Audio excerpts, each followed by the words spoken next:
And welcome back to Capitol Review. I'm Mark Hall. Virginia's General Assembly passed a budget bill in May changing the standards for a program providing education benefits for kids and spouses of qualified disabled military veterans. Now they need to apply for financial aid and possibly pay out of pocket before seeing any of those benefits. Joining Capitol Review is Kayla Owen. She is the co-founder of an organization speaking out against these changes. Kayla, thank you for joining us. Thank you for having me. What did the VMS DEP program's benefits traditionally look like, and who does it benefit? So traditionally, the program provided 8 semesters of tuition waivers for family members, so dependents, so whether that's a spouse or a child, for 8 semesters of tuition waiver for education. And people that qualified were dependents of 90% plus. So you could be 90% or 100% totally and permanently disabled. You could also have lost a loved one in war. So whether that is a Gold Star family, somebody killed in the line of duty, all of those families benefited from this program up until the 13th of May this year. What is your organization's mission regarding this issue? At this point, we are calling on the state of Virginia and the General Assembly, the governor, and at this point, the governor agrees with us and the House agrees with us. We are asking for the language to be repealed. It was legislated through the budget, something that should not be done. Benefits that people expect should not be put through budgetary changes. They should be legislated in an appropriate way with information from stakeholders, with real and accurate data that's been audited, that's been looked at projections. Moving forward, we are asking that this language be repealed. It's our understanding that the House has already set a date for the 28th of June to come back and do exactly that. This morning on the 13th, they released the language for that bill, which would completely repeal the language that went in on May 13th.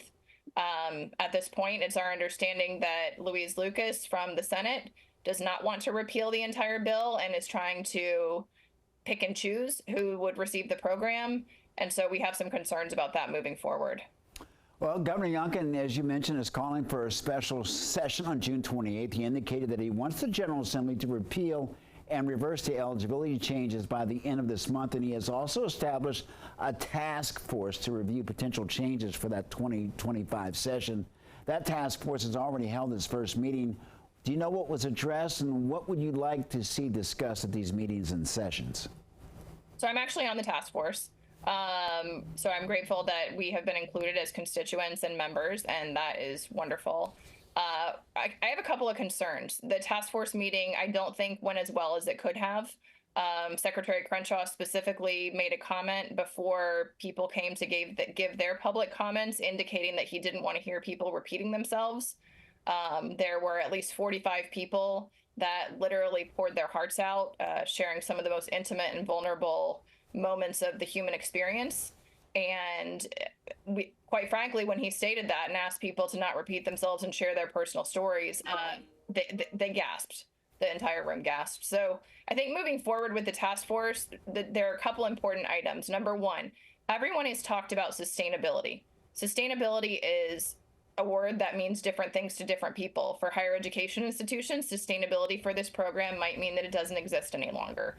For people that work in government, depending on which entity you work with, whether you work with the Department of Veterans Affairs or whether you work with the State Council for Higher Education, they could also have very different interpretations of what sustainability means. So I think the first thing that the task force really needs to do is they need to define what does sustainable mean.